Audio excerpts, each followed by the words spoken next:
हाँ, तो रिकर्जन के क्वेश्चन में ये पहला क्वेश्चन मैं ले रहा हूं। यहाँ पे सम सीरीज नाम की क्लास है, जिसमें सीरीज है x की पावर 2 डिवाइडेड बाई 1 का फैक्टोरियल, फिर x की पावर 4 डिवाइडेड बाई 3 का फैक्टोरियल, फिर x की पावर 3 डिवाइडेड बाई 5 का फैक्टोरियल। इस तरीके से ये आगे की ओर गई है। इसमें डेटा मेंबर दिए गए हैं x और n, दो डेटा मेंबर दिए गए हैं। तो x की वैल्यू चाहिए ही होगी और n की वैल्यू कहां तक ये सीरीज सम होती चली जाए। और एक डेटा मेंबर आपका सम नाम का दिया गया है। उसके बाद मेंबर फंक्शन आपके दिए हैं, एक कंस्ट्रक्टर है सम सीरीज और एक आपका फंक्शन है फाइंड फैक्ट, और इसमें m दे दिया गया है। और इसमें कहा गया है कि return factorial value of m using recursive technique. बस इतना ही आता है, यानी कि जो रिकर्सिव टेक्निक से फंक्शन कहा गया उसमें रिकर्जन का यूज कीजिए, बाकी सब नॉर्मल ही बनेंगे। डिस्प्ले हुआ या इनपुट हुआ या कंस्ट्रक्टर हुआ।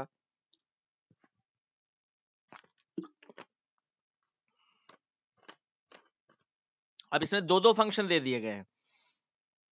ये पहले का प्रोग्राम है, नॉर्मली एक ही फंक्शन रिकर्जन टेक्निक से आता है। यहाँ पे फाइंड पावर, तो पावर निकालने के लिए इसमें दो आर्गुमेंट लिए गए ए और बी। तो ये आपका x की पावर 2 करनी है, तो ऐसे यहाँ पर जो आर्गुमेंट लिए गए हैं ए और बी, तो ए को x मानेंगे और बी को आपका इसकी पावर मानेंगे। तो x raise to the power of y, उसके हिसाब से आपको यहाँ पे ये एक्स वाई लिख गया है गलती से, ये ए और बी लिखना चाहिए था इनको, ए और बी यूजिंग रिकर्सिव टेक्निक। तो ये भी रिकर्सिव टेक्निक से है। तो आपने फैक्टोरियल वैल्यू वाला भी पढ़ा हुआ है रिकर्सिव टेक्निक से, और पावर वाला भी पढ़ा हुआ है रिकर्सिव टेक्निक से। वही दोनों कोड यहाँ पर लिख देने हैं। बाकी कैलकुलेट में ये सीरीज का सम करना है, वो कैलकुलेट में, यानी कि ये दोनों फंक्शन इस कैलकुलेट से कॉल होंगे और डिस्प्ले में सीरीज को प्रिंट करा देना है।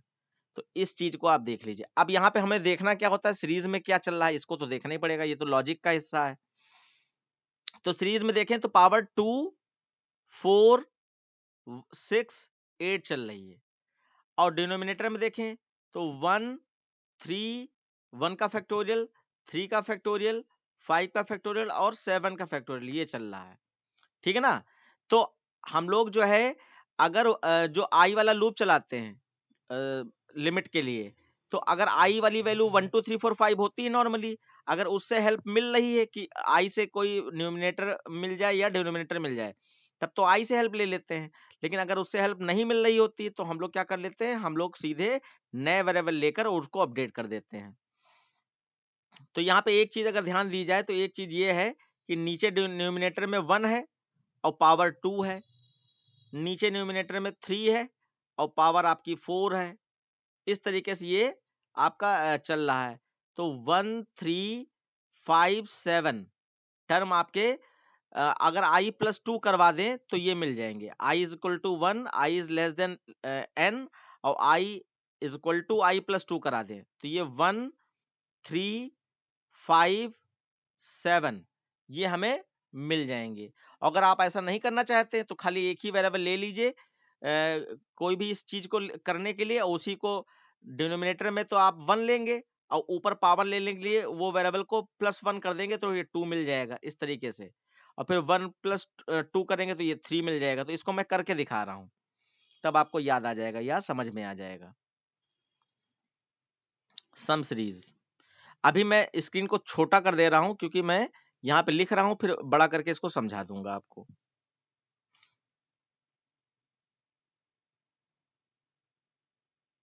ठीक है, मुझे दिखाई पड़ गया है, आप लोगों को भी दिखाई पड़ गया होगा।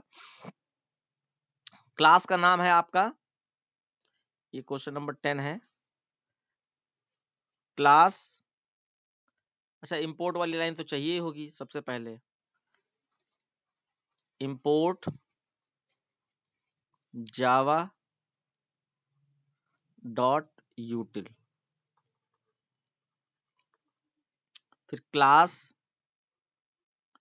सम सीरीज या सीरीज सम, जैसा भी नाम दिया है वैसे आप लिख दीजिए सीरीज सम। कर्ली ब्रैकेट स्टार्ट किया, डेटा मेंबर में int x कॉमा n। अच्छा, यहाँ पे जैसे ये अपर केस लोअर केस है तो आप वैसे लीजिएगा, मैं भी चलिए अच्छा वैसे ही ले रहा हूँ, अपर केस लोअर के हिसाब से। जैसा वेरिएबल है वैसे ही लीजिए, और सम आपका पॉइंट में वैल्यू लाएगा, इसलिए इसको डबल में कर लेते हैं, डबल सम। उसके बाद जो है मेंबर फंक्शन बनाने, उसमें कंस्ट्रक्टर है सीरीज सम, सीरीज सम, और यहाँ पे xx और nn दिया गया है।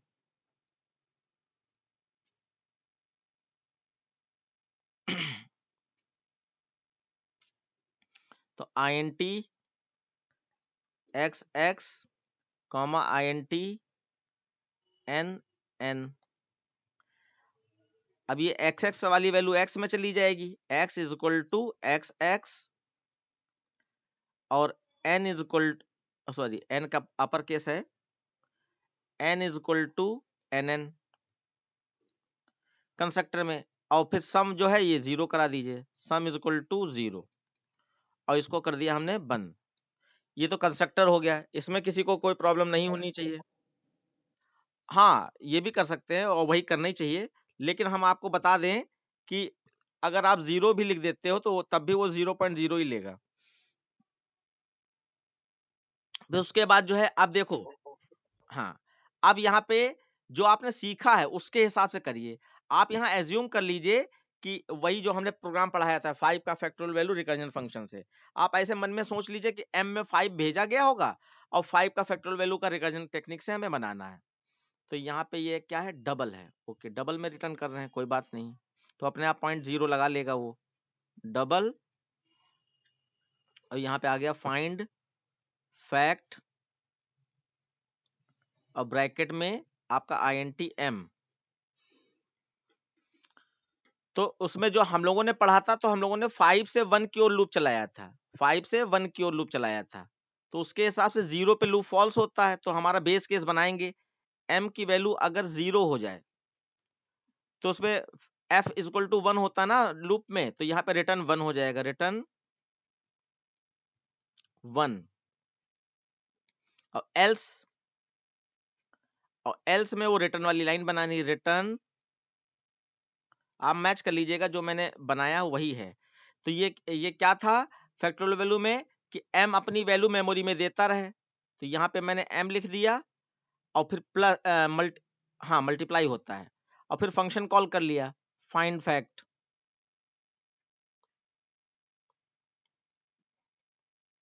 और यहाँ पे m-1 ऊपर भेजना है, पहले 5 देगा मेमोरी में, फिर 4 देगा, फिर 3 देगा, 2 देगा, 1 देगा, इस तरीके से।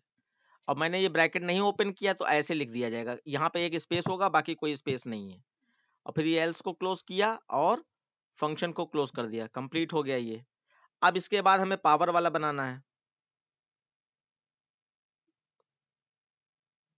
वो भी रिकर्सिव टेक्निक से। तो यहाँ पे लिख दिया डबल फाइंड पावर, ये नीचे वाला बना रहे हैं, double find power,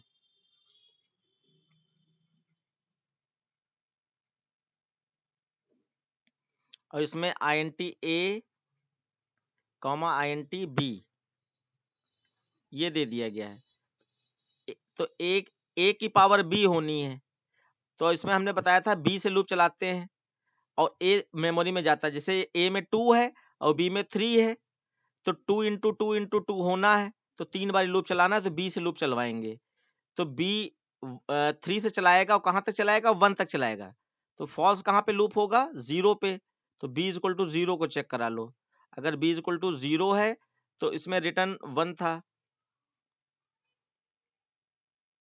return 1, else, else में रिटर्न वाली लाइन बना दो, ब्रैकेट ऑप्शनल है अगर एक लाइन है, रिटर्न, अब यहाँ पे क्या था, A अपनी मेमोरी में वैल्यू दे दे, और इसमें क्या था आपका 2 इंटू 2 इंटू 2 होना, यानी मल्टीप्लाई, और A तो अपनी वैल्यू चेंज करेगा नहीं, तो A को ऐसे छोड़ दिया, और B को B-1 करना है 3 2 1 लाने के लिए, बस। अरे वो फंक्शन का नाम तो लिखा ही नहीं, ये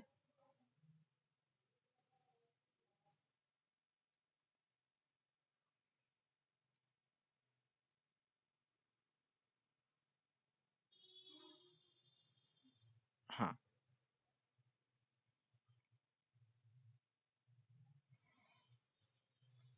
फाइंड पावर, ये हो गया। और फिर इसको भी क्लोज कर दीजिए। हमने यहाँ पे एल्स का कर्ली ब्रैकेट ऑन ऑफ नहीं किया है। उसके बाद अब मेन फंक्शन है हमारा, जिसमें कैलकुलेशन पार्ट दिखाना है, ये कैलकुलेट नाम का। हाँ,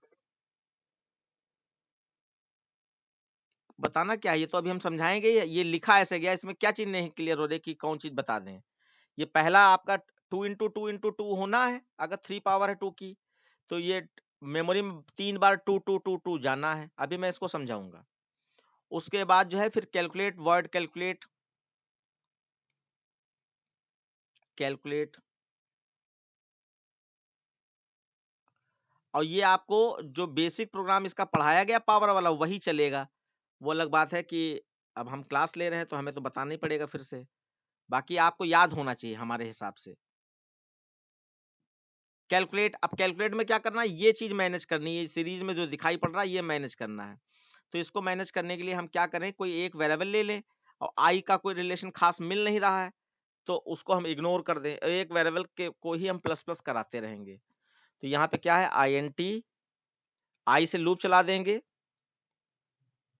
आई से लूप चला दिया, और सम तो है ही हमारे पास। अच्छा, फैक्टोरियल वैल्यू निकालनी होगी, नहीं फैक्टोरियल वैल्यू निकालनी होगी, हाँ ठीक है, वो मैं ले लूंगा वेरिएबल। अभी मान लीजिए इतना ही समझ में आ रहा है, हम लूप चला लें पहले। For i is equal to 1 और i is less than equal to n, n तक लूप चलेगा, और आई प्लस प्लस। अब यहाँ पे सम तो हम तब करेंगे ना जब हमारे पास न्यूमिनेटर होगा सॉल्व होकर, और डिनोमिनेटर भी सॉल्व होकर आ जाएगा। तो हम क्या करें, दोनों फंक्शन यहाँ पर पहले कॉल कर लें। तो यहाँ पे मान लीजिए हमने पी क्यू नाम का ले लिया, पी इज इक्वल टू, ऊपर न्यूमिनेटर कॉल कर लिया। न्यूमिनेटर के लिए क्या था, ये न्यूमिनेटर के लिए पावर वाला था, फाइंड पावर, फाइंड पावर। और इसको क्या क्या भेजना है, दो वैल्यू भेजनी है, किसकी पावर होनी है और कितनी पावर होनी है। तो किसकी पावर होनी है, एक्स की पावर होनी है, तो यहाँ पर तो मैंने एक्स लिख दिया। और कितनी पावर होनी है, 2 पावर होनी है, इसको मैनेज करना है अब। तो यहाँ पे हम लोग क्या कर ले रहे हैं, एक कोई आर नाम का वेरिएबल ले रहे हैं जिसमें हम लोग 1 ले लेंगे, आर 1 ले लिया। तो हमें हमें तो 2 भेजना है ऊपर, तो यहाँ पर हम आर प्लस 1 कर देंगे, आर प्लस 1 कर दे रहे हैं, तो ये 2 मिल जाएगा। हाँ, वो बाद में करेंगे। आर को हमने 1 लिया और यहाँ आर प्लस 1 कर दिया, तो ये 2 पावर हो जाएगी, क्योंकि हमें पावर 2 करवाना है। और उसके बाद इसको हमने कर दिया क्लोज। फिर अब क्यू, क्यू ले लेते हैं। क्यू में हम क्या करेंगे, फाइंड डिनोमिनेटर निकालना है। तो इसके डिनोमिनेटर में क्या है, फैक्टोरियल वैल्यू है, तो फाइंड फैक्ट कर लिया, फैक्ट। और फाइंड फाइंड फैक्ट में हमें क्या भेजना है, एम भेजना है। तो एम एम देखो, एम में पहला फैक्टोरियल वैल्यू किसकी चाहिए, 1 की चाहिए, तो 1 हमारे पास आर में है, तो आर को हम यहाँ भेज देते हैं। उसके बाद अब जो है 1 से ये 3 हो रहा है, तो आर को हम चेंज कर लेंगे। अच्छा, ये रिटर्न होकर पी और क्यू में आया होगा। अब हमें डिवाइड कराना है, सम वाली लाइन बनानी है, तो sum is equal to sum plus, और पावर जो पी में आई है डिवाइडेड बाई, और डिनोमिनेटर हमारा क्या हो जाएगा, डी में। अच्छा, यहाँ पे हम डबल लगा दें जिससे कि पॉइंट में एग्जैक्ट वैल्यू आ जाए, अगर गड़बड़ भी हो रही तो। हाँ, यहाँ पे डबल ना भी लगाएं तब भी काम चल जाएगा, क्योंकि पी और क्यू को हमें डबल टाइप का डिक्लेयर करना पड़ेगा, क्योंकि ऊपर से रिटर्न होकर डबल वैल्यू ही आ रही। ये यहाँ पे फाइंड फैक्ट में भी डबल लिखा है और फाइंड पावर में भी डबल लिखा है, यानी कि पी और क्यू को डबल टाइप का लेना पड़ेगा। तो पी डिवाइडेड बाई क्यू यहाँ कर लिया डायरेक्ट। अब उसके बाद अब मैनेज क्या करना था, 1 से हमें 3 बनाना है, क्योंकि ऊपर वाला तो खाली +1 करके मैनेज हो जा रहा है, तो नीचे वाला ही खाली आप मैनेज कर लीजिए। 1 3 5 7 लाइन लाने के लिए r is equal to r plus 2 करना पड़ेगा, r is equal to r plus 2 करना पड़ेगा, तो ये मैनेज हो जाएगा। और उसके बाद इसको कर दिया बंद।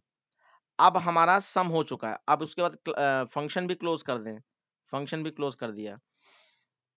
पी क्यू को आप चाहो तो यहाँ पे डबल में डिक्लेयर करो, और नहीं तो हम यहीं पे कर सकते हैं। तो हम खैर ऊपर ही आदत पड़ी तो ऊपर ही कर देते हैं, और ये डबल टाइप का ले लेते हैं बस, डबल पी कॉमा क्यू, ये दो वेरिएबल ले लिए गए। ये फंक्शन हो गया हमारा। अब सम में हमारा रिजल्ट, अच्छा हाँ एक की और गलती हो रही है, यहाँ पे सम नाम का वेरिएबल था, एस नाम का नहीं था, ये हटाना पड़ेगा। Sum is equal to sum plus,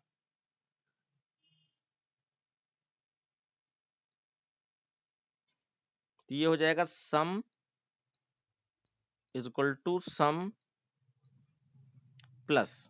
ठीक, अब उसके बाद डिस्प्ले बना दे, void display, display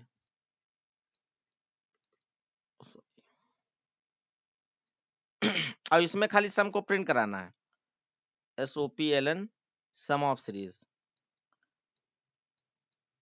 some of series,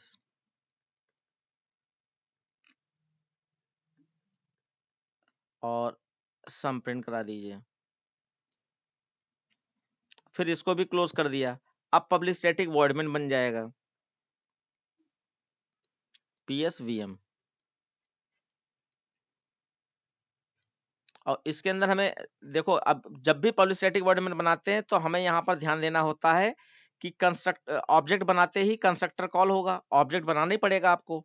तो ऑब्जेक्ट बनाते कंस्ट्रक्टर कॉल होगा, तो कंस्ट्रक्टर को कौन सी वैल्यू भेजनी है वो यहाँ पर डिसाइड करनी होती है।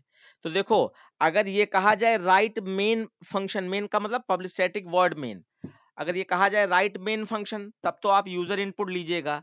अगर कहा जाए do not right main function तो आपको मेन बनाना ही नहीं है, यानी कि यहीं पे ये जहां सम ऑफ डिस्प्ले फंक्शन खत्म हुआ यहीं पे एंड ऑफ क्लास कर देना है।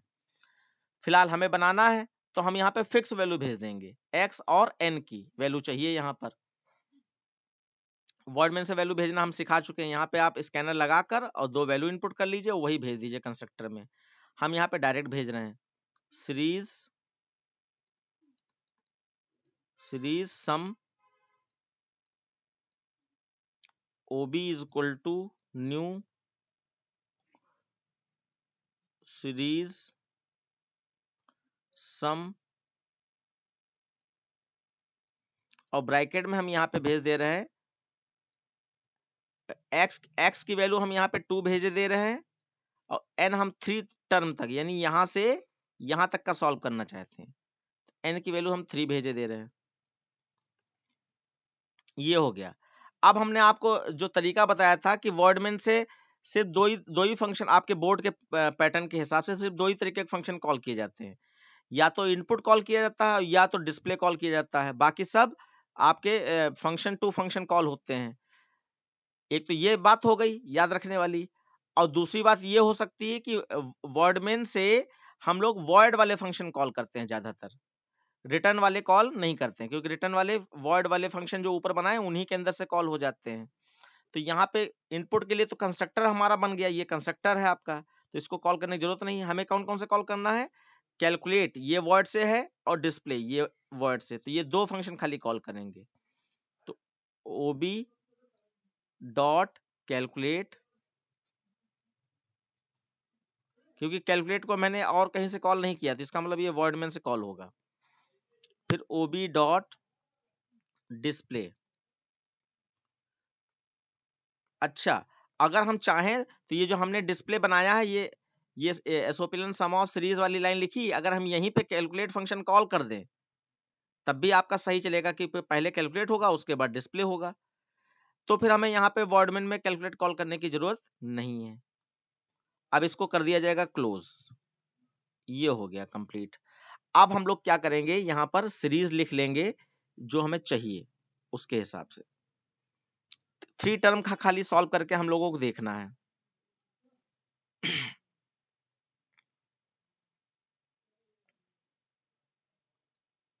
देखिए, हमने x की पावर 2 मानी है ना, तो हम सीधे सीधे वैल्यू लिख रहे हैं, तो ये x की जहां जहां x है वहां वहां 2 पहुंच जाएगा, तो 2 की पावर 2 हो गई, डिवाइडेड बाई 1 का फैक्टोरियल, प्लस 2 की पावर 2 की पावर 4 हो जाएगी, डिवाइडेड बाई 3 का फैक्टोरियल प्लस 2 की पावर 6 हो जाएगी डिवाइडेड बाई 5 का फैक्टोरियल। तो ये सॉल्व करना है खाली हमें, क्योंकि हमने 2 और 3 भेजा है लिमिट। अब इसको सॉल्व करो तो 2 की पावर 2 करोगे तो 4 आ जाएगा, और 4 डिवाइडेड बाई 1 का फैक्टोरियल वैल्यू तो 1 ही आता है, तो आपका ये 4 ही रह जाएगा। प्लस 2 की पावर 4 करोगे तो 32 आएगा, 32 डिवाइडेड बाई 3 का फैक्टोरियल क्या आएगा 6, 1 इंटू 2 इंटू 3 6 आ जाएगा। तो आपका इसको जरा डिवाइड करके देखो, 6 5 जा 30। अच्छा अच्छा अच्छा, ये हम थोड़ा जल्दीबाजी में ज्यादा कैलकुलेशन कर गए। वैसे आप लोग कर लिया कीजिए, हमने हमेशा ही कहा है कि मैथ थोड़ा सा वीक रहती है अपनी, क्या कहते हैं मूवीज में, मैथ में हमारा हाथ तंग है थोड़ा सा। तो यहाँ 16 कर लेते हैं, ये आपका 16 हो गया, बिल्कुल सही लिखा आपने, बोला। आप 16 डिवाइडेड बाय 6 कर देंगे बच्चों, जरा जल्दी से बता दीजिए क्या आ जाएगा।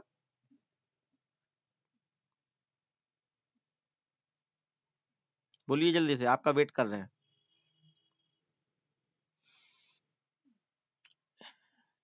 नहीं, पॉइंट में बताइए क्या आ जाएगा, हम सॉल्व करके दिखाना चाह रहे हैं।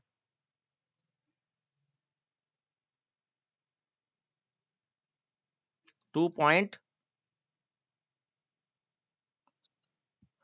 हाँ चलो ठीक, 2.7 ही लिख लिया, मुझे अप्रॉक्स चाहिए खाली। अब ऐसे 2 की पावर 6 करेंगे तो 2 की पावर 6 जरा बताओ कितनी आ जाएगी। 64 आ जाएगी। 64 डिवाइडेड बाय 5 का फैक्टर यानी 120 आएगा। तो ये भी कुछ 0 पॉइंट जो भी आ जाए, 2 3 4 हमने ऐसे लिख दिया, ठीक है, कुछ भी आ जाएगा। तो ये सॉल्व करेंगे। आप देखो ये सॉल्व करेंगे तो ये आपका क्या 4 और 2 6 हो गया, ये 4.0 समझ लीजिए इसको। तो 4 और 2 6 हो गया, और बाकी ये पॉइंट में जो भी वैल्यू है, तो ये आपका 6 पॉइंट, और अब एग्जैक्ट तो है ही नहीं, हम यहाँ पे 7 और 2 9 कर लेते हैं, तो 9 3 4 सपोज दैट ये, तो ये आपका सम लाना है। इस तरीके का ये प्रोग्राम है आपका, ठीक है। अब सीरीज आप लोगों ने समझ ली है, बस हमें यहाँ पर चला के दिखाना है। देखिए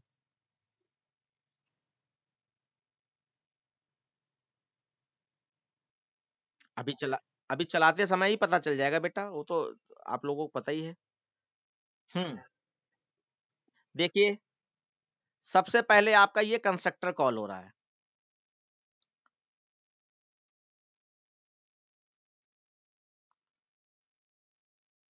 सबसे पहले कंस्ट्रक्टर कॉल हुआ, और ये 2 3 भेज दिया, तो ये आपका सीधे ऊपर आ जाओगे, ये आपका कंस्ट्रक्टर है, 2 x में आ जाएगा, 3 nn में आ गया, और यहां से x और n को 2 और 3 मिल गया, और सम को 0 कर दिया गया। वापस लौट जाएंगे वहीं पर जहां से कॉल किया था, फिर से सीरीज सम पे आ गए। अब यहाँ पे ओबी डॉट कैलकुलेट कॉल हो गया, तो कैलकुलेट से जम करके कैलकुलेट पे पहुंचे आप। ये कैलकुलेट पे आ गए, ये वेरिएबल्स कुछ डिक्लेयर कर दिए, आर को हमने पावर और डिनोमिनेटर को मैनेज करने के लिए आर यूज किया है, ठीक है। तो वो तो आपने अभी देख ही लिया था काफी कुछ। अब आप देखिए यहाँ पे 1 और n में हमारा 3 है, तो 1 3 से छोटा है, कंडीशन ट्रू, नीचे आ जाए। और यहाँ पे जब वर्डमैन से फंक्शन कॉल होते हैं तो ओबी डॉट करके कॉल करते हो, जब किसी नॉर्मल फंक्शन के अंदर से फंक्शन कॉल होते हैं तो सीधे फंक्शन का नाम लिख दो, आगे गोल वाला ब्रैकेट होना चाहिए, फंक्शन कॉल हो जाएगा। तो गोल वाले ब्रैकेट में पैरामीटर लिस्ट ध्यान देनी होती है। तो जैसे ये फाइंड पावर में 2 पैरामीटर लिस्ट हैं, m और n, तो यहाँ पर हम x और r+1 भेज रहे हैं, x और r+1। तो अकॉर्डिंग टू सीरीज हमें पावर में क्या चाहिए इसको देख लीजिए। अकॉर्डिंग टू सीरीज हमें पावर में चाहिए x की पावर 2 चाहिए, ये सॉल्व करना है, ठीक है। तो इसको हम यहाँ पे करना चाहते हैं, तो हमने x भेज दिया, और 2 पावर करने के लिए क्या किया, r को हमने यहाँ पे 1 मान रखा है, तो 1 + 1 2, तो यानी कि x में भी 2 है और r में भी 2 है, तो x की पावर 2 का मतलब 2 की पावर 2, ये भेज रहे हैं हम यहाँ पर। तो ये फाइंड पावर में चले गए आप। अब देखिए फाइंड पावर वाला, तो ये एक बार मैं चला के दिखाई दे रहा हूँ, 2 की पावर 2 कितनी आ जाएगी 4 आ जाएगी, उस तरीके से चलेगा। यहाँ मेमोरी बना के दिखाई दे रहा हूँ। तो यहाँ पे आपका 2 आया और यहाँ पे भी आपका 2 आया, तो 2 की पावर 2 करनी है, यानी x की पावर 2 एक तरीके से देखा जाए तो।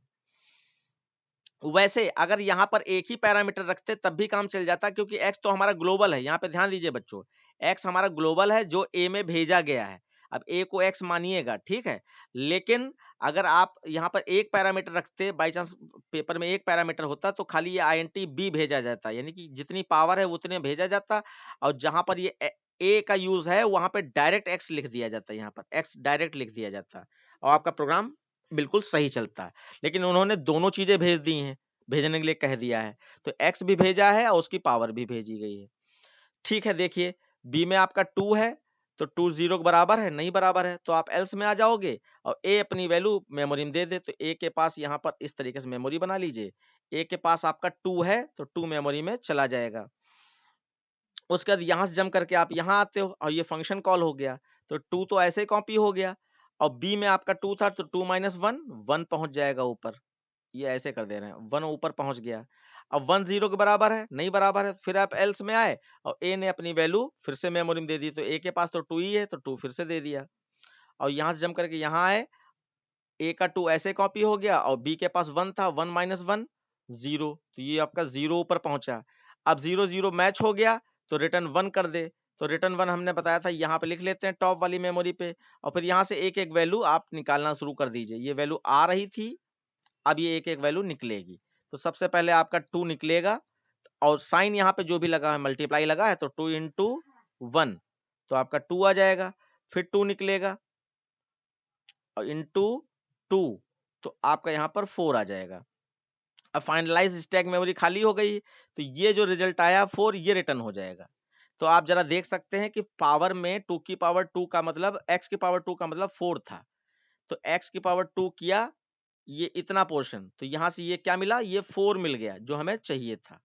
ठीक है, अब हम लोग यहाँ पर वापस रिटर्न होंगे, तो रिटर्न 4 हो रहा है, तो ये रिटर्न 4 कहाँ चला जाएगा, रिटर्न 4 आपका यहाँ पर इस फंक्शन, ये फंक्शन कॉल किया गया था, तो ये 4 आपका p के अंदर आ गया।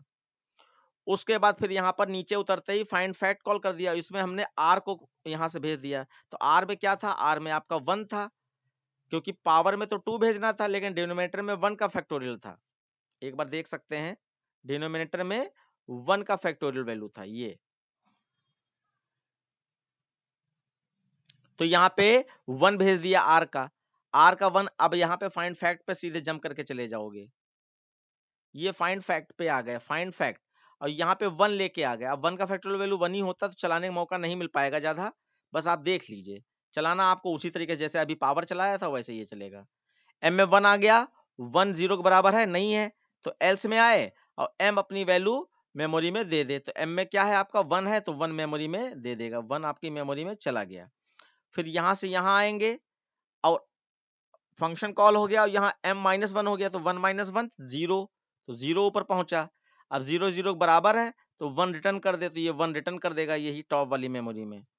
और उसके बाद साइन देख लीजिए, यहाँ पे मल्टीप्लाई का है, तो 1 × 1 आपका 1 आ जाएगा। यहाँ से सॉरी, मैं थोड़ा सा आगे लिख देता हूँ, ये 1 निकला यहाँ से, ये 0 हो गया था, ये 1 निकला यहाँ से, और ये रिटर्न 1 जो ये वाला हुआ ये यहाँ पे आ जाएगा, मल्टीप्लाई बाय 1, तो 1 × 1 1, अब यही रिटर्न हो जाएगा आपका।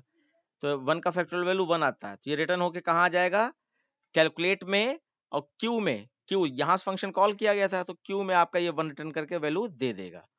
उसके बाद अब ये क्या हो रहा है, यहाँ पर 4 / 1 हो रहा है, ये सॉल्व करना था आपको। अब यहाँ पे आप देख लीजिए ये क्या हो रहा था, 4 / 1 हो रहा था, ये वाला पार्ट सॉल्व हो रहा है, सॉल्व हो गया हमारा, और ये आपका 4 आ जाएगा, और 4 सम में हमने ऐड कर दिया, तो सम में आपका 0 था, 0 + 4 4 हो जाएगा। उसके बाद अब देखो अगला टर्म कैसे मैनेज किया, r आपका क्या था, 1 था, तो 1 + 2, तो r के पास 3 आ गया, और फिर ये लूप ऊपर चला गया, i ++ तो i 1 था, 1 से ++ होकर 2 हो गया, 2 3 से छोटा है, कंडीशन ट्रू, नीचे आ जाए। अब फिर से फाइंड फंक्शन कॉल कर दिया गया। अब यहाँ पर बस हम चला के दिखाई दे रहे हैं, हम वहां पे फैक्टोरियल वैल्यू या उसको चलाएंगे नहीं, क्योंकि आपको हम सिखा चुके हैं, आप वैसे करके देखिएगा। तो यहाँ पे देखो x भेजा जा रहा है, x के पास तो 2 ही है, और यहाँ पे r भेजा जा रहा है तो r+1 भेजा जा रहा है, तो r के पास क्या है 3, तो r+1 क्या लेके जाएगा 4 लेके जाएगा, इसका मतलब x की पावर 4 हो रहा है यहाँ पर। तो यहाँ से जंप करके आप चले जाओगे यहाँ पे फाइंड पावर पे, ये फाइंड पावर पे आ गए, ये यहाँ आ जाओगे तो ये आपका 2 लेके आएगा और यहाँ पे आपका 4 लेके आएगा। अब 4 का 2 की पावर 4 आपका 16 आना चाहिए, तो ये जब चलाओगे तो देखो 4 बार ये हो जाएगा, 4 बार 2 अंदर जाएंगे और फिर 2 इंटू 2 इंटू 2 इंटू 2 होगा, तो ये आपका 16 लास्ट में आ जाएगा। और उसके बाद आप रिटर्न करोगे तो यहाँ पर आपका फाइंड पावर में इस समय 4 की जगह पर अब 16 रिटर्न होगा। और फिर आपका यहाँ पे r भेजा जा रहा है, r में क्या है 3 है, तो फाइंड फैक्ट को 3 भेज दिया आपने।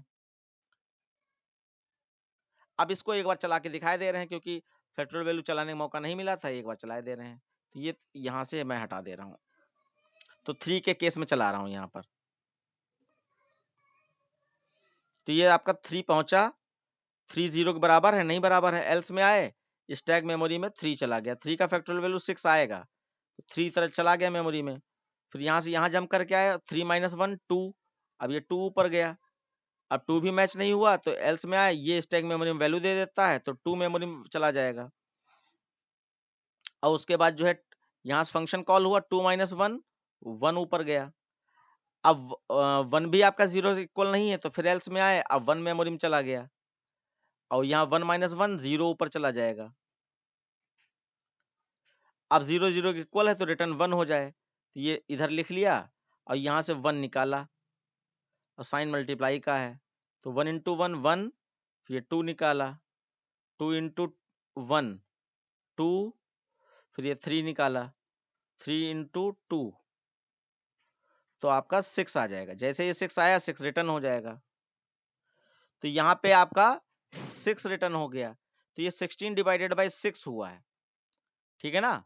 अब यहाँ 16 डिवाइडेड बाई 6 होकर आपका 2.7 करके आपने बताया था वो आएगा और वो सब में ऐड हो जाएगा। ये दूसरा का आया 16 डिवाइडेड बाई 6, ये सॉल्व हो जाएगा। अब यहाँ पे ऊपर देख लीजिए, ये 16 डिवाइडेड बाई 6 सॉल्व हुआ था। ऐसे ही बच्चों अब से ये सॉल्व हो जाएगा 64 डिवाइडेड बाई 120, और जो भी सम में आएगा रिजल्ट, ये सामने आपके हमने ऐसे एज्यूम कर लिया था, ये सम में आ जाएगा पूरा लूप चलने पर। और फिर आपका जो है प्रोग्राम यहाँ पे ये लूप फॉल्स हो जाएगा, आप बाहर आ गए, फिर फंक्शन वापस वर्डमेन में जाएगा obj.calculate पे, और फिर ob1.display, डिस्प्ले फंक्शन कॉल हो जाएगा, डिस्प्ले पे जाओगे और यहाँ पे सम प्रिंट हो जाएगा। तो आपका क्या कह रहे थे, रिकर्जन टेक्निक का मतलब वो खाली एक फंक्शन आपको रिकर्जिव टेक्निक से बनाना है। अब यहाँ पे थोड़ा सा हिंट दे दें आपको, स्कूल वाले तो मानेंगे नहीं, वो तो कहेंगे बिल्कुल सही सही बनाओ, लेकिन बोर्ड मानता है। अब देखो सारे बच्चे ध्यान से सुनेंगे इस चीज को, कि देखो हमें क्या क्या क्या करना आता है जिससे हमें कितने नंबर मिल सकते हैं। हमें वेरिएबल डिक्लेयर करना आता है, डिक्लेयर कर देंगे। हमें कंस्ट्रक्टर बनाना आता है, बना देंगे। आजकल के पैटर्न के हिसाब से एक ही रिकर्सिव फंक्शन आता है खाली, तो मान लीजिए ये रिकर्सिव फंक्शन है, ये हमें नहीं आता फैक्टोरियल वैल्यू वाला, तो इसमें जो भी कोड हमने अभी तक सीखा अपने हिसाब से हम कुछ ना कुछ बना ही देंगे, और उसमें अगर कोई लाइन सही हो गई तो उसका नंबर मिल जाएगा स्टेप मार्किंग के हिसाब से, और नहीं सही होगी तो मान लीजिए इसका 0 मिल गया। उसके बाद फिर हमारा डिस्प्ले हमें बनाना आता है या कैलकुलेट हमें बनाना आता है, तो कैलकुलेट हम बना लेंगे। डिस्प्ले हमें बनाना आता है क्योंकि कैलकुलेट तो रिकर्सिव नहीं है, और डिस्प्ले हमें बनाना आता है तो डिस्प्ले बना देंगे। तो इस हिसाब से अगर 10 नंबर का क्वेश्चन है तो जो मेन फंक्शन है आपका फैक्टोरियल वैल्यू वाला वो आपको नहीं आता था, तो वो 3 नंबर का मैक्सिमम होगा, तो 3 नंबर आपके नहीं मिले, या हम कहते हैं 4 नंबर का हो जाएगा तो 4 नंबर आपको नहीं मिले, तब भी तो 6 नंबर मिल गए। तो क्वेश्चन छोड़ने से कोई फायदा नहीं। इस बात को आपको बच्चों याद रखना है कि क्वेश्चन किसी भी हालात में छोड़ना नहीं है। किसी को कुछ कहना है बच्चों यहाँ पर? एग्जैक्टली समझ में आया क्वेश्चन कैसे हो रहा है?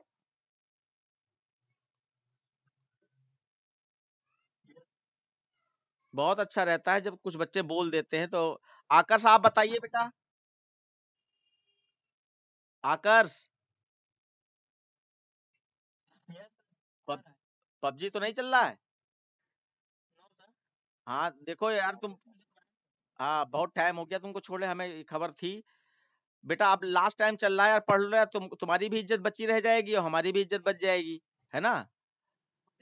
हाँ मतलब कोई बात यहाँ पे ये नहीं है, हम मानते हैं सारे बच्चे हमारे बहुत अच्छे हैं, लेकिन उनका कोई डाउट ही नहीं आ रहा है, ये बड़ी समस्या वाली बात है। डाउट नहीं आने का सेंस हम लोग ऐसे लगा रहे हैं कि हमसे कोई क्वेश्चन पूछ ही नहीं जा रहा है। भाई ग्रुप बन गया है, ग्रुप पे आप क्वेश्चन पढ़ोगे तब क्वेश्चन प्रॉब्लम आएगी, पूछोगे हम बताएंगे, कोई दूसरा बच्चा बताएगा, उसकी प्रैक्टिस हो जाएगी। तो ग्रुप में एक्टिवेट तो रहो, साइलेंट मोड में रहते हो बिल्कुल, कोई लेने देना नहीं। और फिर तो ये तो जानते ही हो, 10th लेवल से तो ज्यादातर बच्चे 10th के हैं ही हमारे, तो वो अच्छी तरीके से जानते हैं कि कंप्यूटर को पढ़ोगे तभी नंबर मिलेगा, अदरवाइज नहीं मिलने वाला, फ्री में नंबर नहीं बंटते हैं, ये सारे बच्चे जानते हैं। तो प्लीज ध्यान दीजिएगा। किसी को कुछ कहना है इस क्वेश्चन के बारे में? ओके बेटा, आप देखिए नेक्स्ट क्वेश्चन देखते हैं। वो पेपर्स दिए हैं, कल के कल जो टर्न होगा उसमें अपने क्वेश्चन पूछिएगा जो भी आपको ना आ रहे हो। भाई टाइम तो देना ही पड़ेगा आपको, कैसे भी दीजिए आप। अगर आपने जो सबसे ज्यादा नंबर दे रहा है उसका टाइम आपने अलॉट नहीं किया अपने जीवन में, तो फिर आप उससे ज्यादा नंबर के एक्सपेक्ट कैसे कर सकते हो? उम्मीद तो सारे लोग करते हैं कि हाँ बहुत अच्छा आ जाएगा, राम जी सर से पढ़ रहे हैं या बहुत अपना पढ़ रहे हैं। पढ़ो भैया जैसे भी। देखो यहाँ पे ये रिवर्स का क्वेश्चन है, नहीं रिवर्स का क्या है, ये तो पैलिंड्रोम का क्वेश्चन है। क्लास का नाम रिवर्स है, यहाँ पे एन और रिव ले लिया गया है, ये रिवर्स डिफॉल्ट कंस्ट्रक्टर बना दिया गया। इनपुट फंक्शन इसमें बच्चों है, पैरामीटर कंस्ट्रक्टर नहीं है। और रिवर्स वन नाम का एक फंक्शन है जिसमें के में जो भी नंबर दिया है उसको रिवर्स करना है। और यहाँ पे लिखा है reverse a number using recursive technique, बस यही रिकर्जिव टेक्निक से बनना है आपका। और इस पैलिंड्रोम में इसको रिटर्न कर लेना है और दोनों नंबर चेक कर लेंगे, पैलिंड्रोम हो जाएगा, डिस्प्ले में डिस्प्ले हो गया। ठीक है ना। तो ये वाला क्वेश्चन फटाफट हम आपको बता दे रहे हैं।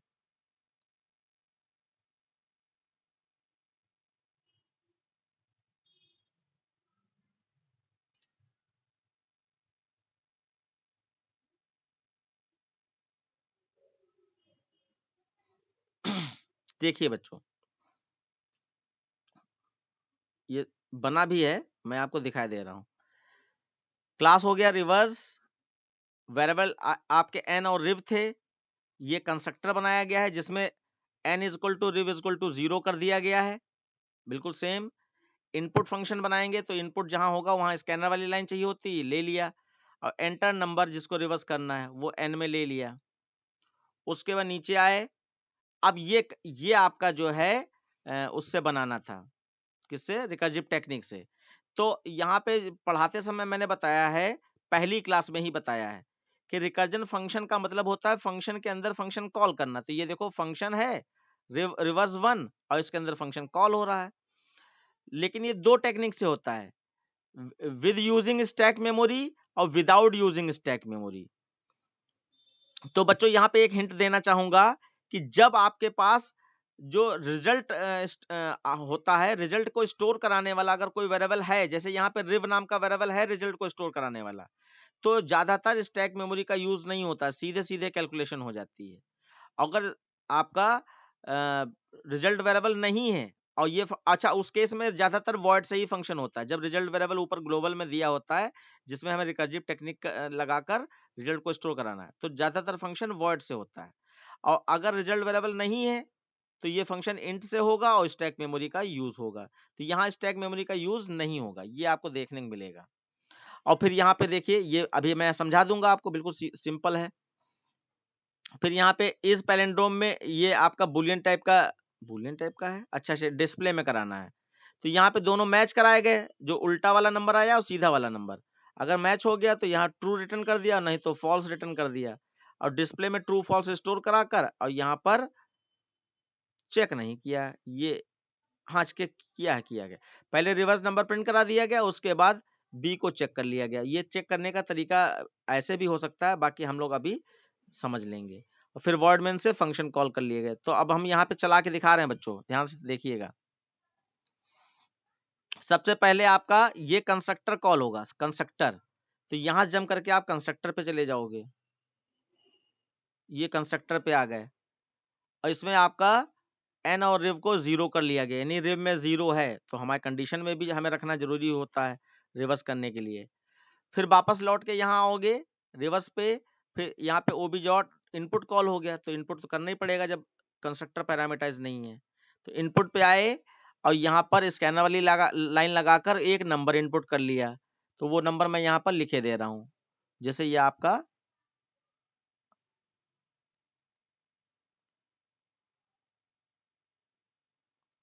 ये इस पे चलता नहीं है क्यों भाई, लिखना तो पड़ेगा ही हमें।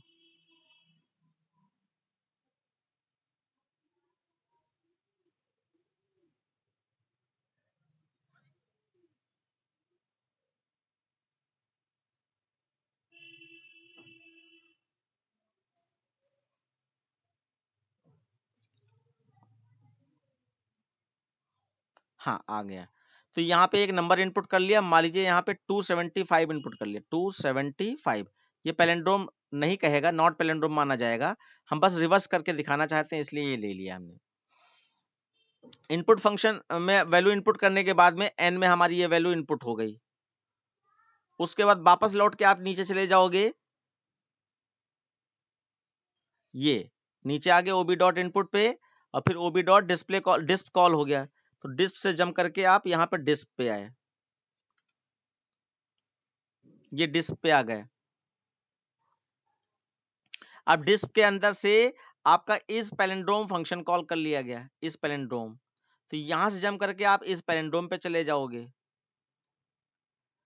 अब इस पैलेंड्रोम तभी चेक हो पाएगा जब नंबर रिवर्स होगा, इसलिए रिवर्स वन नाम का फंक्शन यहां से कॉल कर लिया गया, क्योंकि मैचिंग हम तभी करा पाए, रिव में तो कोई नंबर है ही नहीं, हमारा नंबर किस में है, एन में है, तो रिव में नंबर लाने के लिए हमें रिवर्स करना पड़ेगा और रिकर्सिव टेक्निक से वो करना है, तो पहले रिवर्स वन नाम का फंक्शन कॉल कर लिया गया, ठीक है।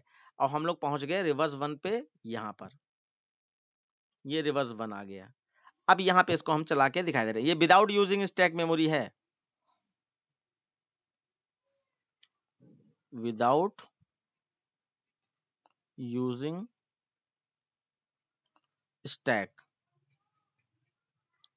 देखिए सबसे पहले यहाँ पे वो नंबर भेज दिया गया है, ये कौन सा एन वाला, ये एन भेजा गया ना यहाँ से, तो एन की वैल्यू के में आ गई, यानी 275 के में आ गया। अब 275 बड़ा है जीरो से, कंडीशन ट्रू, नीचे आए, सबसे पहले यहाँ पे के मॉड 10 किया तो पीछे से 5 टूटेगा, 5 टूटा। अब ये वाली लाइन देख लो, रिव, ये स्टैक मेमोरी नहीं यूज कर रहे हैं यहाँ पर, rev is equal to rev into 10 plus r, तो रिव में क्या था हमारा, जीरो था, इंटू 10 प्लस आर, तो आर में हमारा सबसे पहले क्या टूटा था, 5 टूटा था, तो 5 यहाँ पे आएगा।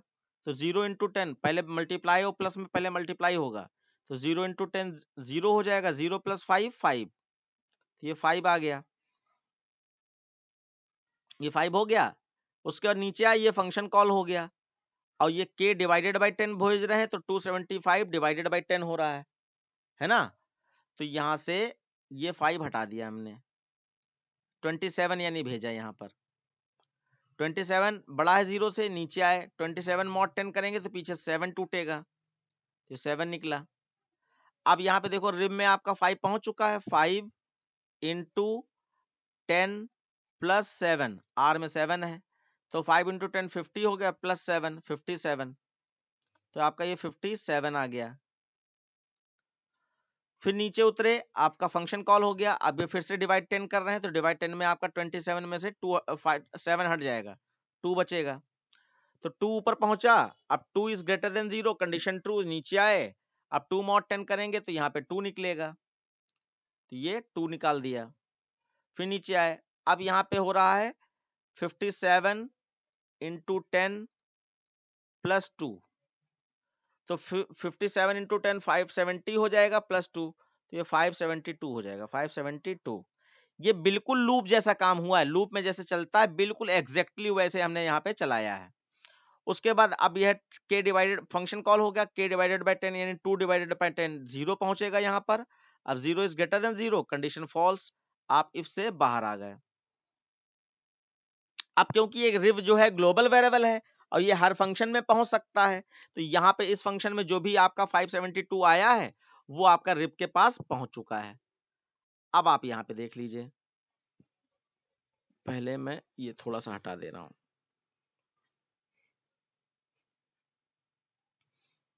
अब लौट के कहाँ जाएंगे, लौट के आपका वहीं जाएंगे जहां फंक्शन कॉल होता है। तो यहाँ पे पहुंचे, इस जगह पर पहुंचे आप, और फिर नीचे उतरे। अब एन में आपकी वैल्यू थी, ध्यान से देख लेंगे, एन में आपकी वैल्यू थी 275 और यहाँ पे रिब में आ चुकी है 572। तो ये दोनों मैच नहीं हुए, तो क्या जाएंगे, एल्स में जाएंगे और रिटर्न फॉल्स कर दिया। अब ये इस पैलिंड्रोम आपका जहां से कॉल हुआ था, कहां से, यहां से डिस्प्ले से, तो यहाँ पे फॉल्स आ जाएगा बी के अंदर। ये जो फॉल्स रिटर्न हुआ ये फॉल्स बी के अंदर आ जाएगा। उसके बाद ये रिवर्स नंबर प्रिंट करा दिया गया, ये रिवर्स प्रिंट करा दिया 572। और फिर यहाँ पर हम लोग लिख सकते हैं, ये जैसे डायरेक्ट ऐसे बी लिख दिया तब भी सही है, वरना यहाँ पे लिख सकते थे इफ बी में आपका फॉल्स आया ना, तो if B is equal to true लिखना चाहिए था, B is equal to true, तो आपका यहाँ पे पैलिंड्रोम प्रिंट हो जाए।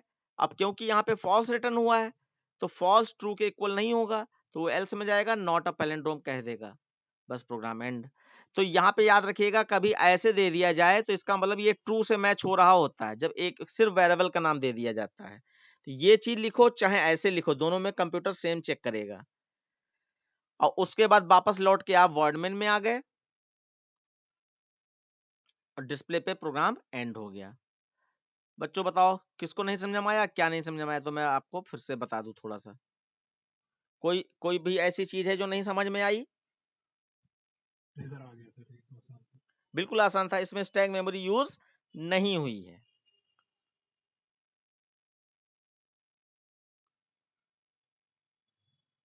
देखिए ये भी फटाफट हो जाएगा। ये ऑटोमॉर्फिक नंबर का था, हमने नंबर प्रोग्रामिंग इसीलिए पहले पढ़ा दी थी कि आपको दिमाग में रहे। ऑटोमॉर्फिक नंबर देखिए, ये नंबर नाम की क्लास है और यहाँ पे एन और सी दो वेरिएबल लिए। एन क्या है, स्टोर नंबर, और C count number of digits, इसके लिए लिया गया है। ये कंस्ट्रक्टर है और ये काउंट डिजिट करना है, यही आपका रिकर्सिव टेक्निक से करना है। और इनपुट में वैल्यू इनपुट होगी और ऑटोमॉर्फिक में चेक करके प्रिंट करा देना कि वो ऑटोमॉर्फिक नंबर है या नहीं है। बिल्कुल सिंपल है। तो हम लोग इसको डायरेक्ट चेक कर लेते हैं, क्योंकि वो फंक्शन तो बनाए गए हैं। सीधे हम लोग वर्डमेन में आते हैं। वर्डमेन में आए, ये फंक्शन कंस्ट्रक्टर कॉल हो गया नंबर नाम का, यहाँ जम करके आप नंबर पे पहुंचे, ये कंस्ट्रक्टर नंबर पे पहुंचे और यहाँ पे सी और एन को 0 कर दिया गया। अभी कुछ नहीं है क्योंकि हमारे पास इनपुट फंक्शन है इसमें। फिर वापस लौट के आए, यहाँ पर वापस लौट के आए। अब ओबी डॉट इनपुट फंक्शन कॉल हो गया, तो इनपुट से जम करके इनपुट पे जाएंगे, तो यहाँ पे इनपुट पे पहुंचे और ये एक नंबर इनपुट करा लिया स्कैनर लाइन लगाकर, और इंटर नंबर और एन में आपने वैल्यू स्टोर करा ली। तो हमारा प्रोग्राम क्या था, ऑटोमॉर्फिक नंबर वाला। तो ऑटोमॉर्फिक नंबर एक बार लिख दे रहा हूं मैं यहाँ पे, क्या था बच्चों आपको याद आ जाए। जैसे 5 का स्क्वायर किया तो आपका 25 आया, तो 25 में पीछे 5 दिखाई पड़ रहा है, ये 5 इस 5 से मैच हो रहा है, इसलिए ऑटोमॉर्फिक नंबर है ये वाला। 6 का स्क्वायर किया तो 36 आया, तो पीछे से ये 6 इस 6 से मैच हो रहा है, इसलिए ये 6 आपका ऑटोमॉर्फिक नंबर है।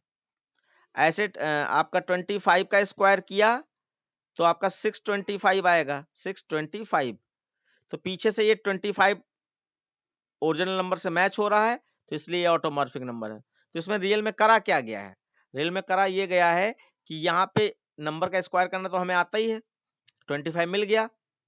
अब 25 में मॉड 10 कर दें, मॉड 10 कर दें अगर हम, तो ये 5 टूट जाएगा और ये 5 को 5 से मैच करा लेना है। इसमें भी 6 और 6 का स्क्वायर करने पर 36 आया, इसमें भी मॉड 10 कर दें तो ये 6 टूट जाएगा और ये 6 से मैच करा लेंगे, हो गया। लेकिन इसमें हमें मॉड 10 करेंगे तो 5 ही निकलेगा और 5 25 से मैच नहीं होगा, जबकि ये है ऑटोमॉर्फिक नंबर। तो इसमें मॉड 100 करना पड़ेगा, 100। तो मॉड 100 करेंगे तो आपका ये 25 पीछे से टूट जाएगा, 25 से मैच हो जाएगा, तो ये ऑटोमॉर्फिक नंबर है। तो अब यहाँ पे जो यहाँ पे इतना इजी क्वेश्चन नहीं है ये, तो इसमें यहाँ पे लॉजिक क्या है कि मॉड 10 कब करेंगे, और मॉड 100 कब करेंगे, ये प्रॉब्लम फंस रही है। ठीक है, तो इसको समाधान इसका क्या है, सोल्यूशन क्या है कि देखो, अगर सिंगल डिजिट है, हमें डिजिट काउंट करने का इसमें फीचर्स दिया गया ना, तो अगर सिंगल डिजिट है तो सिंगल डिजिट में अगर काउंट करें तो यहाँ कितनी डिजिट मानी जाएगी, 1 मानी जाएगी। 5 के हिसाब से सिंगल डिजिट है, तो अगर हम इसको काउंट करें तो यहाँ कितनी डिजिट होंगी, 1 होंगी। तो 10 की पावर 1 करें अगर हम, तो आपका 10 मिल जा रहा है। और ये 10 कौन सा, ये वाला 10, मॉड 10। यहाँ पे 6 के लिए भी सिंगल डिजिट है, तो इसको भी अगर काउंट करें तो 1 ही आपका काउंटिंग आएगी। तो 10 की पावर 1 करें तो आपका ये 10 मिल गया, ये 10 मॉड 10 करना है। लेकिन 25 में अगर नंबर ऑफ डिजिट काउंट करें तो यहाँ पे आपका 2 आएगा, तो 10 की पावर 2 करें तो क्या मिल जाएगा, 100 मिल जाएगा। और यहाँ पर 100, तो ये काउंटिंग इसीलिए कराई गई है कि 10 की पावर उतनी कर दो तो हमें पता चल जाएगा कि मॉड 10 करना है या मॉड 100 करना है। ये इसका सोल्यूशन है। अब इसको हम खाली आपको चला के दिखाई दे रहे हैं फटाफट, क्योंकि इसमें कोई चीज खास नहीं है। सबसे पहले वर्डमेन पे आए, वर्डमेन पे आपने कंस्ट्रक्टर कॉल कर लिया। कंस्ट्रक्टर से आप, कंस्ट्रक्टर हम बता ही चुके थे शायद, ठीक है। कंस्ट्रक्टर, हाँ चलिए हम दिखाई दे रहे हैं। कंस्ट्रक्टर कॉल कर लिया, तो कंस्ट्रक्टर से कंस्ट्रक्टर पे आए और एन और सी को 0 करा दिया गया।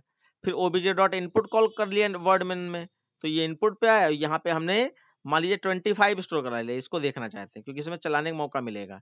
25 स्टोर करा लिया, ठीक है। तो अब एन में हमारा 25 है। अब फिर वापस गए, अब यहाँ पे ओबी डॉट ऑटोमॉर्फिक फंक्शन कॉल कर लिया। ऑटोमॉर्फिक से जम करके हम यहाँ पर ऑटोमॉर्फिक पे आ गए। अब यहाँ पे देखो, यहाँ पे सबसे पहले क्या किया गया, काउंट फंक्शन कॉल कर लिया गया, क्योंकि काउंटिंग होगी तभी हम डिवाइड कर पाएंगे ये मॉड 10 वाला या मॉड 100 वाला। तो काउंट फंक्शन कॉल कर लिया गया डायरेक्ट। अब क्योंकि ये वर्ड से है इसलिए इसमें पीछे कोई वेरिएबल नहीं है जिसमें वैल्यू रिटर्न होके आएगी, तो ये वर्ड से है। तो काउंट फंक्शन कॉल हो गया, इसमें भेज क्या दिया, एन को भेज दिया। तो एन में क्या है हमारा 25 है, ये बात याद रखिएगा, एन में हमारा 25 है, सॉरी। तो ये 25 लेकर ऊपर चला गया। अब काउंट पे आए। अब बच्चों ये भी विदाउट स्टैक मेमोरी है, क्योंकि ये देखो हमने क्या पहचान बताई थी, फंक्शन वर्ड से बना हो और ग्लोबल वेरिएबल रिजल्ट स्टोर करने के लिए है, तो आपका विदाउट यूजिंग स्टैक मेमोरी बनेगा। ये हमने बताया था। अगर ये इंट से है और ग्लोबल वेरिएबल रिजल्ट स्टोर कराने के लिए नहीं है, तो ये आपका स्टैक मेमोरी से बनेगा। तो एक्स में क्या आ गया, 25 आ गया। अब यहाँ है, अच्छा हाँ, एक और यहाँ पे नई चीज ऐड करना चाहूंगा कि अगर ये विदाउट स्टैक मेमोरी है तो ये इफ के अंदर ही हो जाता है, इसका एल्स बनाने की जरूरत नहीं होती। इफ के अंदर ही डायरेक्ट कंडीशन लगा दो, वर्किंग हो जाएगी। अगर विद स्टैक मेमोरी है तब आपको वो वाला स्ट्रक्चर यूज करना चाहिए। इफ में रिकर्जन को रोकने के लिए आपका बेस केस बनाना होता है और एल्स में वर्क करते हैं, दोनों के स्ट्रक्चर अलग अलग हैं, ठीक है। तो ये वर्ड वाला स्ट्रक्चर है। तो x में क्या आया, 25 आया, ये बात याद रखिएगा जो मैंने अभी बताई। तो 25 0 से बड़ा है, कंडीशन ट्रू है, नीचे आया c प्लस प्लस हो जाए। तो c में आपका क्या था, c में आपका 1 था, सॉरी 0 था, प्लस प्लस होकर 1 हो गया और ये फंक्शन कॉल हो गया। तो यहाँ जम करके फिर से काउंट पे पहुंच गए और यहाँ क्या लेके गए, 25 डिवाइडेड बाई 10। तो ये क्या लेके जाएगा, 2 लेके जाएगा। 25 में से डिवाइड 10 करेंगे तो 2 बचेगा, 2.5 आएगा, तो इंटीजर वैल्यू के हिसाब से 2 लेगा खाली। अब 2 आया, 2 भी बड़ा है 0 से, नीचे आया c प्लस प्लस हो जाए तो c की वैल्यू 2 हो गई। और ये 2 डिवाइडेड बाई 10 किया तो 0 आ गया ऊपर। अब 0 0 से बड़ा है, कंडीशन फॉल्स, बाहर आ गए। तो c हमारा ग्लोबल वेरिएबल है बच्चों, उसके पास 2 पहुंच चुका है। बस यहाँ पे कहानी पूरी हो गई। अब नीचे उतरे, हाँ, अब नीचे जहां फंक्शन कॉल किया था वहां फिर से पहुंच गए, वहां फिर से पहुंचे और नीचे यहाँ पर ऑटोमॉर्फिक, ऑटोमॉर्फिक ये फंक्शन के अंदर आए और काउंट पे वापस आए। अब हमें क्या करना चाहिए, हमें काउंटिंग तो कर ली हमने, अब हमें स्क्वायर करना चाहिए। तो यहाँ पे n इंटू एन कर दिया, तो 25 इंटू 25, 625 आपका किस में आ जाएगा, SQ नाम के वेरिएबल में 625 आ गया। अब देखो वही वाला लाइन लिखा गया, SQ में क्या है 625, इस पे ध्यान दो। SQ में आपका 625 है और फिर इसको मॉड किया जा रहा है, मॉड, और मैट डॉट पावर 10 की पावर c कर दिया गया। c में 2 था तो 10 की पावर 2 करेंगे तो 100 आ जाएगा, पावर फंक्शन लगाया गया तो ये 100 आ गया। अब इसको जब सॉल्व करोगे तो रिजल्ट आपका 25 आएगा और ये 25 किस में जाएगा, k में चला गया, k में। अब यहाँ पे n में 25 था ही, और वो बराबर है क्या k के 25 से बराबर है, इसलिए ऑटोमॉर्फिक हो गया। बताओ बच्चों, आ गया समझ में?